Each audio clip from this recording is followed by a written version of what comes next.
Welcome to Fun and Fundraising, everybody, the podcast where we talk with people behind the top nonprofit galas and signature fundraising events to showcase how they positively transform their communities. I'm your host, Rob Giardinelli, and today I'm so excited to have Cynthia Smoot on. Now, Cynthia, is someone who is about Dallas and knows many things about the Dallas social scene. So in addition to being a partner at her advertising firm, Gangway Advertising, she is also the social and/or city editor of multiple publications, including the Katy Trail Weekly newspaper, Park Cities Lifestyle, Curated Texan. You can also find her on Instagram at @OsoCynthia. Cynthia, welcome, and I'm so excited to have you as a guest today. Well, thank you for having me. Listen, I always say, ask me for my 2 cents and you're going to get a quarter's worth of information. So let's go. Let's do it. And only a quarter. I wanted a $50 or a silver dollar, make it even more special. You got it. Anything. So, I always like talking with people who, wear multiple hats, such as yourself. So in terms of, writing, and it's clearly a passion of yours because someone who writes for multiple publications, clearly, giving back is something that's a passion for you. What motivated you to begin writing and covering, philanthropic events, galas, and signature fundraisers? Well, I have worked in marketing and media marketing my entire professional career. And around 2006, 2007, I started a personal blog. Blogs were sort of a new thing. And I had had a couple that I followed, and I thought, this would be a really fun thing for me to do. I've always loved creative writing. I love photography, and I thought it would be a way for me to sort of combine a lot of things that I like to do. And so much like Sex and the City, I always say, Dallas was always sort of a character in my stories because it was really about my life, where we were going, what we were doing. And that involved, Dallas and various things around town, places to go, things to do, the people I would encounter.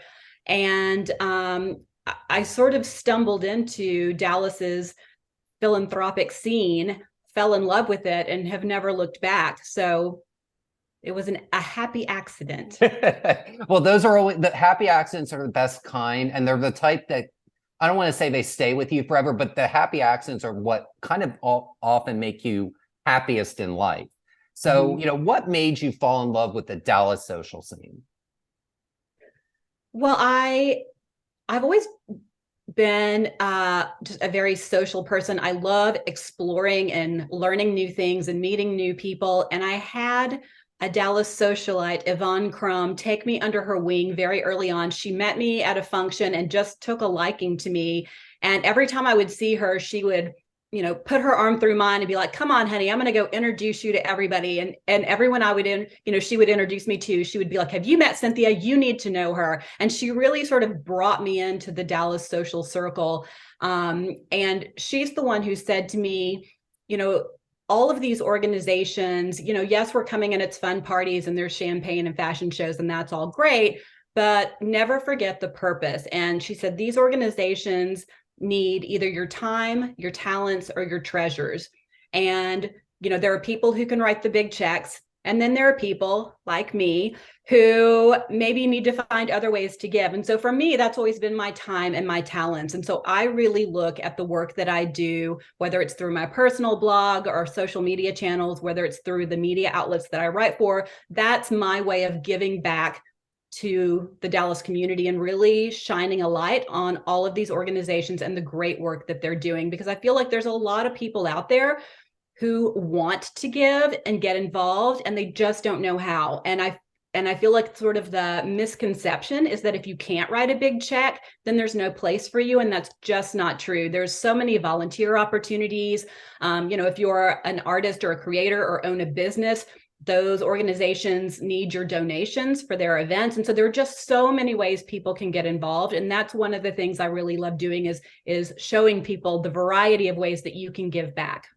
Absolutely. And, we've talked about this on this show in other episodes, but, there's really two types of, people, like, especially with boards, and it kind of expands larger into events, that there are the financial capital, people that are tied to a board or tied to a gala. And then there's the human capital people. And galas, there's this misconception that galas are just a bunch of super rich people and they only do super rich things and talk about super rich things. But those are not the fun galas. The fun galas are like a tapestry, and they have wide varieties of people. Often a lot of the nonprofits, you'll bring in people from the community because they want to see, donors want to see how their money's being used and what they're benefiting and all that. And I think that's an excellent spot on point that you bring up, that just because you don't have a lot of money doesn't mean that you can't get involved in the philanthropic scene, whether it's Dallas, whether it's Austin, or whether it's any city, for anyone that's listening. And, that was just such a good point. I really appreciate you bringing that up.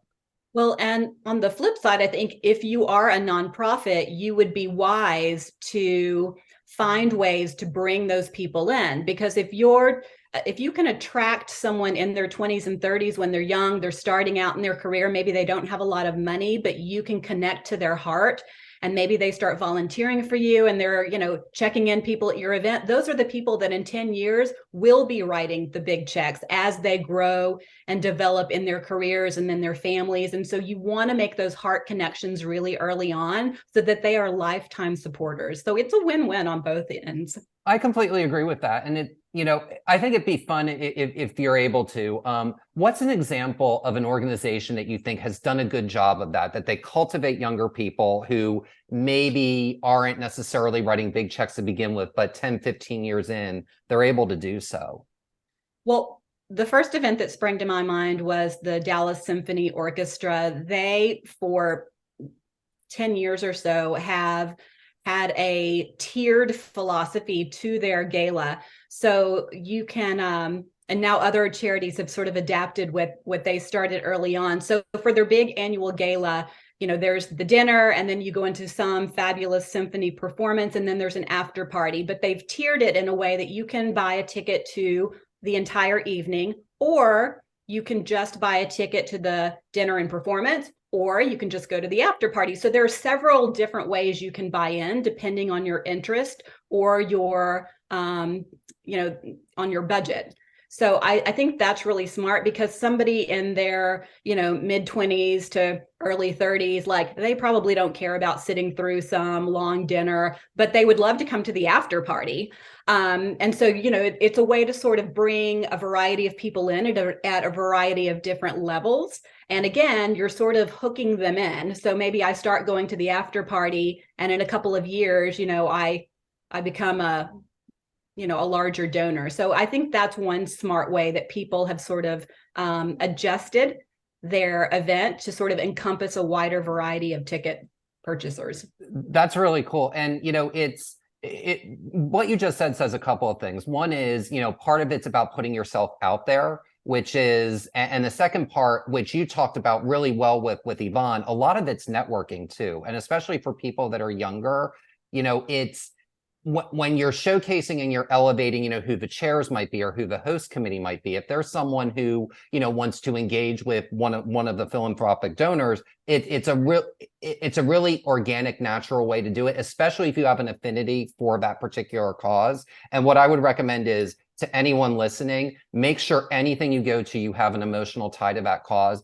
Don't just go just to network. The networking's a bonus, but if you have a passion and you have an interest, networking is a really critical key to, can be a really critical key to your overall future professionally and beyond. Well, and that's a great point. From a professional standpoint, I have a lot of kids who I have mentored or maybe interned, haven't had an internship at our agency, and they will say to me, what do you think the best way is for me to sort of break into the Dallas scene, and kind of, start my career? And I always say, if you are just out of college, or if you've just moved to the city, if you're looking to meet people and sort of get involved, the best thing you can do is volunteer for a charity.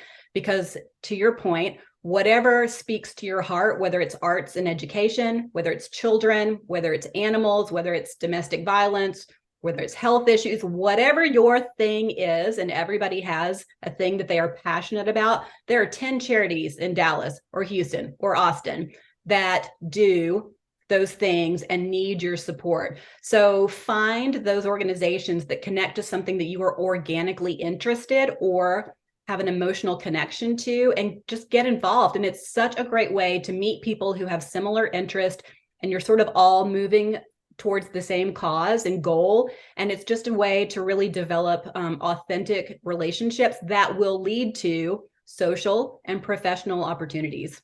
Absolutely. And for anyone who's like, who may be, a little bit, because Cynthia and I have both done this for a while. So for anyone who may be a little concerned or a little scared, just remember, when people are thinking, well, what could I possibly say to anybody? You're already in the room and you have something in common because you all believe in that cause. So the perfect first question is, how did you get involved in X, or what drew you to X or Y? It's a really easy question, and it's a super easy icebreaker, and it's authentic, it's genuine, and it's a perfectly valid question with anyone that you would come across within any gala that you're going to.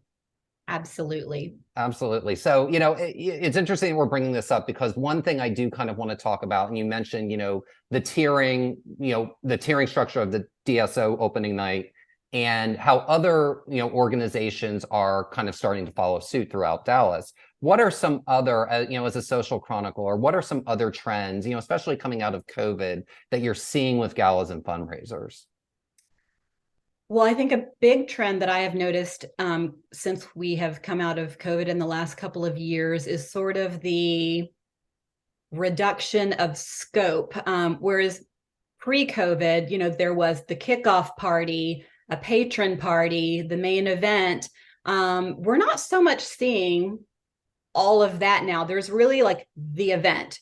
For one thing, I think what COVID did was sort of give us a reset and make us realize how valuable our time is and what is it that we really want to be spending our time on. And the reality is that, it's extremely tiring to be out every single night doing all the things and still have a family and still have a job. And so I think people, like they want to get involved, they want to be social, they want to support, but like, don't ask me to come to 5 different things. Like, I just want to come to the party. So I think we're seeing less kickoff parties, less patron parties, and more intentional focus on the event. The other thing that I'm noticing is that a lot of charities, instead of focusing on maybe one fundraiser a year and trying to get 800 to 1,000 people there, they're doing maybe a spring event and a fall event and having them be smaller, more intimate, more intentional. And I really like that, because I think it is, it just gives a completely different vibe. It's easier for them to manage, and it's, it's just, it feels a little less stressful. When you walk into a room with 1,000 people, it can be very overwhelming and daunting. But when you're in a room with 300 or 400 people, it just, it's easier to manage from a social standpoint. And I would imagine from an executional standpoint. Yes. So it's just a different feeling. But I'm seeing a lot of that, where maybe people are having a luncheon as a, and there's, the big party, but just doing some smaller things that really give them more intimate access to their donors, more of a chance to form those relationships. Absolutely. And, I'm glad you mentioned the luncheon thing at the end of your comment there, because the thing is, with a lot of the organizations that are doing 2 events a year, one will be a more expensive ticket and one will be a less expensive ticket. So if you're especially looking to get involved, look to see if there's a luncheon or maybe a more casual cocktail party. There's organizations in Dallas like DIFA that do multiple different things throughout the year at multiple different price points that, anyone looking to be interested in dialing in and becoming involved with a nonprofit can do. So, when you're doing your research, don't immediately go to the most expensive item. That may be where you want to go down the line. But if you're wanting to get involved in, you can get involved in the, the other signature event, or, because it's really, now you're seeing a lot more of it's about year-round engagement too with donors. And how do I do that? I think that's the other reason for the, a lot of organizations kind of pivoting and having 2 things a year is it allows for every 6 months for them to go back for different reasons, a different format, and do all those things. Well, and to capture a different audience. So, Yes. if you're doing a fashion show and luncheon, and then in the fall you're doing a golf tournament, those are 2 completely separate audiences. So you're widening the net of potential donors. Absolutely. And we actually have a recent podcast where we actually talked about that to a degree with one of the organizations and, creating unique experiences for that. So with the Center for Child Protection and their Ride, Drive, Give event, where you get to drive on Formula One racetrack, which is very different from their Dancing with the Stars gala in Austin, which has 1,200 people. So, there's different ways to get involved. And especially if you have social anxiety coming out of COVID, look for that smaller event because that will make you feel more comfortable with the organization and allow you to grow as feel more comfortable as well out there.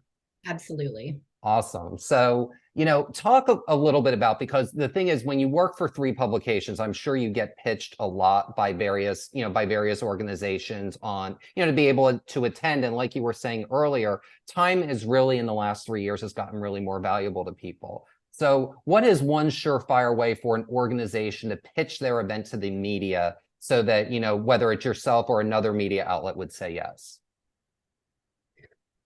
Well, I think, first of all, it's always flattering to be invited. So I love getting the invitations, although I don't say yes to very many, just because my time is so limited. But I think that, first of all, I think getting the information, I think it's understanding the timelines of the publications because they're all very different. So a print magazine will usually have a 60 to 90 day deadline. So if you want to see something in print, like what are we, May 1st? Yeah. So these magazines are probably working on their July issue. If you're a newspaper, they typically work on a 30 to 45 day timeline. Morning TV books at a 30 to 45 day timeline.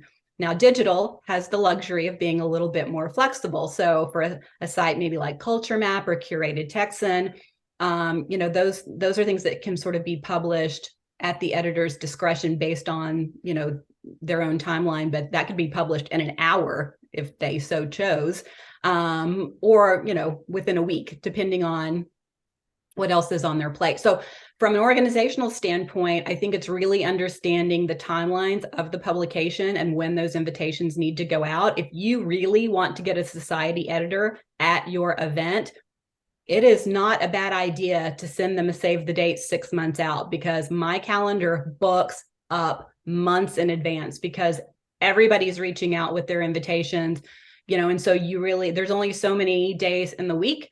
And so it's really, I think, who's buzzing in my ear, and sort of, if I commit to somebody, then I'm already committed. So I think kind of sending a save the date as soon as you kind of have all your ducks in a row is not a bad idea. And then definitely following up 60 to 90 days out with more details and, and trying to confirm that person's actual attendance is what I would recommend. That's really good. And it's really important for people to realize that, and COVID has kind of exacerbated this, I think, to a degree, of the last minute nature of things. But, when you are responsible for writing stuff, and think of it like writing a television season, a whole television season doesn't get written in a day. So we as social chroniclers, we have to expand those things out, and we really need to be able to kind of pace ourselves so that, we don't have one great episode followed by 12 kind of boring episodes. You want to make sure that it's strong all throughout the entire season. Now, while we're on that subject, and in terms of just, being effective with timelines and really making sure to reach out effectively, what's an example of an organization that you've had a great relationship over the years, media-wise? Oh gosh, there have been many, but I think I would say the Dallas Zoo and Broadway Dallas, which was formerly Dallas Summer Musicals, are 2 organizations that I think do a really good job of communicating and connecting with the media on an ongoing basis, and understanding the timeline. So just very, efficient with their communications, but also respectful of your timelines.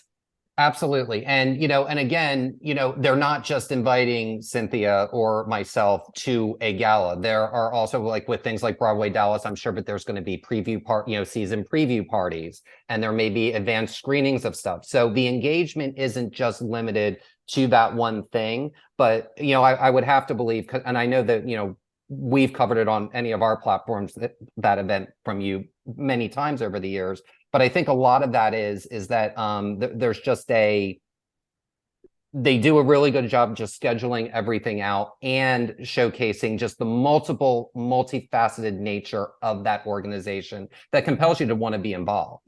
Well, and I also think it makes me feel like they, I don't just get a generic email. They'll email me and be like, hey, we've got this new exhibit coming up, and I know you really love fashion, and I thought this would be of interest to you. I wanted to make sure you knew about it. So they personalize a lot of what they send. So they're really trying to create that personal relationship with me as a member of the media. And I think that, again, it's all about, in PR and in media, it's all about who you know. As an editor, we get hundreds.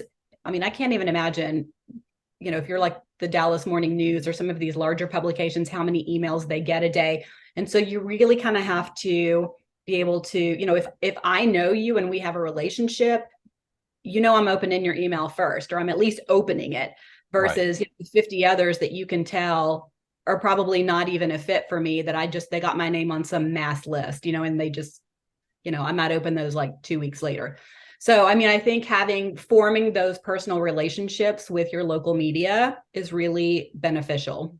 Absolutely. And, Or hiring a good publicist. That as well. And Cynthia can help with that with any organization that's looking for it. So, tell me, let's say you're at, you've said yes and you're going to an event. What is something that you look for when you attend a gala or a signature fundraiser? What are you looking for when you walk in and you're kind of reading the room?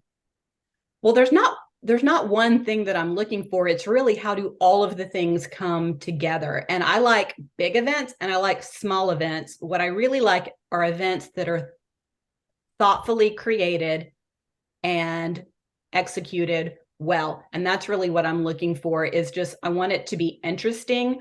I want it to touch me in some way, whether it's emotionally, pulls on my heartstrings, whether it's visually stimulating, whether it's, there's a great band. Like I want to feel something in some way. Or is everybody there just dressed to the nines? Is it a Great Gatsby theme? Or, like I'm looking for just something that's going to be different and interesting and make me feel some kind of way. And so I feel like those are the events that I always like the best, which is why, my favorite events in Dallas are like Mad Hatters, which benefits the Arboretum because it's just so over the top with, women in these huge hats and, and it's in this beautiful setting at the Dallas Arboretum with all their gorgeous flowers. And so, or, DIFA is another one that's just over the top with the outfits and the, just the extravaganza of it all. It's always crazy. And so, but I also love, it doesn't have to be an all-out rave spectacle. I love Zooterdoo at the Dallas Zoo because it's held on the grounds of the zoo. And so it's a chef sort of dine around tasting, but you have elephants and giraffes on this side and zebras on this side, and they're walking around with animals that you can pet and take pictures with. So, that's an event that you can wear,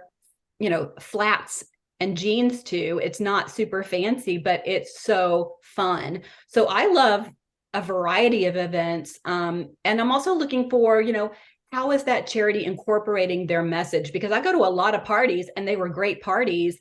And I get home and I go, I don't even know what we were raising money for. So it's like, how are you communicating your message? Because ultimately, I can buy a ticket and come and have a great night, and you made $300 off my ticket price. But if you didn't connect with me emotionally about your message, then you haven't hooked me in as a long-term donor or supporter. And ultimately, that should be your goal. So I would say my number one tip to any nonprofit is invest in a good video message. I was just at Chicklet Luncheon for community partners, and they had the most amazing video that literally had the entire room crying in 2 minutes. Like, it was just so impactful. And it made me walk out of there and say, like, that's an event I need to write a check to. I need to support. What can I do for them? Because it was just such a moving video that really spoke to their message and the children that they serve in foster care in the North Texas area. And so, sometimes people look at video and they're like, do we really need a video? It's a lot of money. It's $5,000, whatever it is. It's like, yes, that Yes. $5,000 investment is going to net you so much money. And after the gala, you can embed it on your website. You can use it on your social media channels. You can repurpose it in so many ways that I think having that video for your organization that really says, this is who we are, this is what we do, and this is why you need to support us is critical. Completely agree. And, it's one of those where in my personal opinion, one of the things that should be the last thing to ever be cut from an event is really photography and videos, because you get to showcase the people, not just the people who show up at the event, but also how the cause is important. You get so much marketing mileage out of it if it's used effectively. And especially if you have a good marketing or communications person within your organization, or you have the savvy to do it. I can't tell you how critical imagery is, especially in a world where everyone's in their phone or going to Instagram and TikTok all day. It's just such a critical piece that people really need to, people really need to invest in, really almost at all costs, I would say, in doing that. So, and I'm glad you agree with that, Cynthia. So, let's talk about something maybe, we'll call this more fun-ish. But, and that is, when things happen at an event, and it's so funny because as a person of the media, if they see something, sometimes, organizations can get mortified. And most of the time, usually what happens that's a faux pas, let's say, it's really not anything that I would even remember 2 days later, but for their reaction. So what do you think is the best way for an organization, if something does go wrong in an event and they know media is there to handle it? Well, that's hard to answer without knowing what the faux pas is. I mean, it's like, if there's a video that doesn't, like, this happens a lot, like they go to play the video and the video's going, but the sound isn't working. And then they have to stop it and they have to go back and they try and do it again. And then the sound is working, but the video's not, sometimes it takes them a couple of times. Yeah.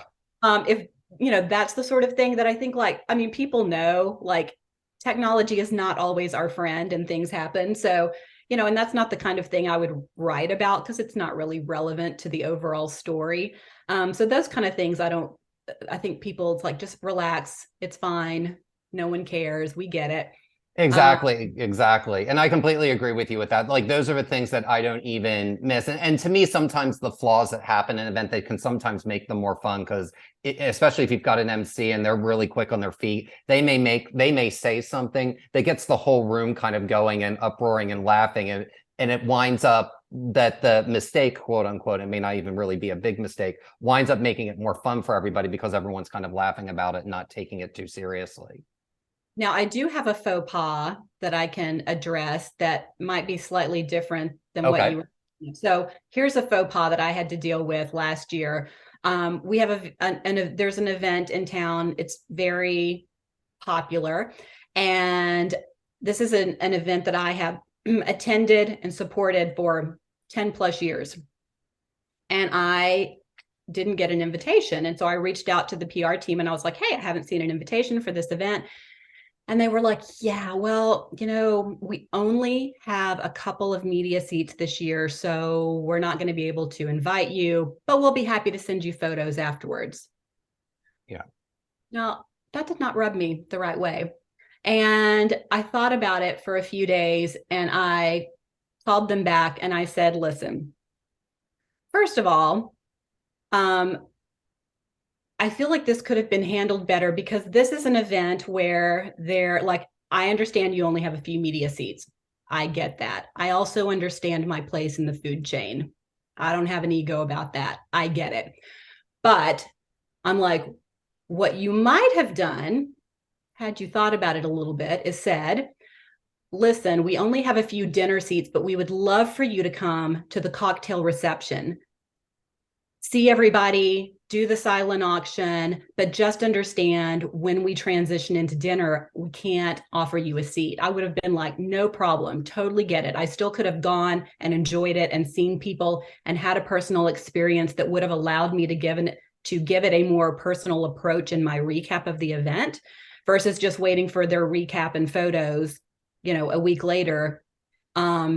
Because to me, that was just it was very short-sighted, and I felt could have been handled better. So I would say, think about that in that situation. No, I hear what you're saying. And, and with a lot of events, especially the ones that raise, super substantial amounts of money, there's certain events where I don't even expect to get a seat. But like you said, if I can come in and mingle for 30 minutes at the cocktail party, a lot of times I have 2 or 3 things in a night anyway, or I've got other invitations that I can just go to that, stop in, say hello, get kind of a vibe and a feel, see what was there, take photos of whatever live auction item or silent auction items being taken. And I have a feel for what the night is, and I don't have to be there for the entire night. So, it's important, especially when you're gauging and you're wanting to court publicity. And the thing with a nonprofit is anyone who does nonprofit publicity is almost universally going to really only put a positive spin on it, because really what you're doing is you're promoting the good and helping others. So just make sure that you're keeping that in mind. And just because you can't give someone everything that they want that they may be used to, there's still a way. And to me, that's the thing. There's always a way to accommodate, especially if you're trying to court press and, get the word out to the community. And, I think that's really good advice, Cynthia, on, how an organization, if they don't have enough seats, a perfect alternative is come to the cocktail party, or better yet, come to the after party if there's an after party, because those are things where you're not seated, and seats are they're almost like anchors. You can kind of think of it that way. Whereas if you're, at an after party or a cocktail party, there may be like lounge seating, but you're not fixed in a space. And listen, there's a good chance that had they invited me, there's a really good chance I probably would have said, you know what, I'm going to pass, for whatever reason, and just send me the photos and the recap. I've been for 10 years. I understand what's happening. Like, we're good. But it was just sort of the fact that they basically were like, you're not good enough to invite, but you're good enough that we're going to send you the photos and want you to do something with them. That I was like, that didn't sit well with me. Yeah. So I think it's really understanding, understanding those relationships, also understanding who has been supporting you, and that you need to dance with the ones who brung you. And, it's all about relationships. And so I think it's, there's, like you said, there's always a way, there's always opportunities to include people, and just saying, do you have an interest in coming? And if I had, that could have been like, do you have an interest in coming? And if I had said yes, then they could have been like, well, here are the options. So I just felt like that could have been handled better. So I think it's just really, again, trying to create those relationships with your local media and working with them in the best that you can. Absolutely. And there's also so many causes that, it's certain causes are fun to cover, but I always like to say that no one should be on everybody's guest list all the time for maybe the entire program, but there's ways to incorporate and include in ways that can kind of accommodate everybody and kind of accommodate the space, especially if you're doing a multi-phased or multi-tiered night, there's definitely ways that you can work around that. So, before we go though, Cynthia, I want to talk about one more thing, and that is really, what you really do, which is you provide post-event coverage, for a lot of nonprofit organizations. So talk a little bit about, why post-media event coverage for a gala or a signature fundraiser is so important. Right. So after the event has already happened and you've raised your money, it's like, why does it even matter if you get post-event press? I think it's very important for several reasons. First of all, the people who attended the event, everybody loves to see their picture in the paper. So it's just thrilling for the guests who are there. And it's a really nice way to say thank you to the event chairs, to the honorary chairs, to some of your larger donors who have really, done the hard work and written the big checks to make this thing happen. It's a way to give them some acknowledgement in these post-event photos that really sort of highlight, the work that they do and the beautiful dress that they wore doing it that night. But I also think it's a great sponsor tool, so that when you go back the next year and you're trying to sell sponsorships for this event, you can say, look at all the press we got pre and post. And post event press is really where you have the opportunity to highlight sponsors in a way that perhaps you don't have as much control over pre-event, because you can include photos of your sponsors in those media selects, and you just have a little bit more opportunity to highlight them, as opposed to pre-event press, where it's just more about kind of the who, what, when, where, not so much about the sponsors. So I feel like that it's a great tool for sponsorship selling, and again, just a nice way to say thank you to the people who did the work. Absolutely. And, it's interesting, that you say that, because, like with pre-event, you have the who, what, when, where, but it's amazing what people don't see in a list that they do in a post-event coverage, where they're going through the photos and they see a person's image, because they may just read it because they're on the email list and not even see the person's name. But then they see, that they're on maybe the host committee or something. Then they go to the post-event coverage and they see they were there and they're like, oh, I got to go next year. So it's, there's definite currency in that. It's those photos that really tell the story. So, I mean, I can see a printed invitation. So, for example, Broadway Dallas just had their annual gala. The theme was Moulin Rouge, and so it was a beautiful invitation, but it's a flat invitation. When you see the post-event photos, you're like, oh my gosh, I can't believe I missed this. I have to go to whatever they're doing next year, because there were Cirque du Soleil performers, there was a ringmaster, there was a huge botanical elephant outside. Like it was stunning, and just visually over the top. And so it was one of those events where, the photos really told the story, and it made you want to be there and be sad if you were not there. So, and it's almost pre-selling for the next year, because it's telling that story. DIFA is another great example. Their photos are always so amazing, and it makes you have FOMO, and you're like, I have to go to this event next year. So it's almost, in a way, it's helping build that anticipation for the next year's event. Absolutely. And it's funny because, like, when we had the Dallas Arboretum as a guest, they literally talked about how there are literally some people who want to know the theme right away, and they know the theme right away for the next year, because they literally, the day after Mad Hatters, are starting the hat planning process for the next year. So, I mean, I believe it. There's definitely something with that. And I got to tell you that Hamilton and Jan and the whole team, really, with Broadway Dallas, knocked out of the park. I saw it. I woke up on Sunday morning, and I mean, I live in Austin, and I probably had more posts on that than any other event going on in the state that night. I mean, it was really, really spectacularly done. And, it's the sign of a great party is, when is that you want to go back the next year. And the sign of being a good guest is you get invited back the next year. And Cynthia, I hope that we can do this maybe once a year, because this was a lot of fun, and that, you'll come back again and, share your insights and wisdom, because it was really a lot of fun doing that today. Well, thank you so much for having me. I really enjoyed talking with you. Fantastic. So for more information on how to work with Cynthia, you can visit gangwayadvertising.com or find her on Instagram at OsoCynthia. And that's all for today's episode of Fun and Fundraising. I'm Rob Giardinelli, reminding you to keep it fun, keep it interesting, and your guests will have a great time. Have a great day, everyone, and take care.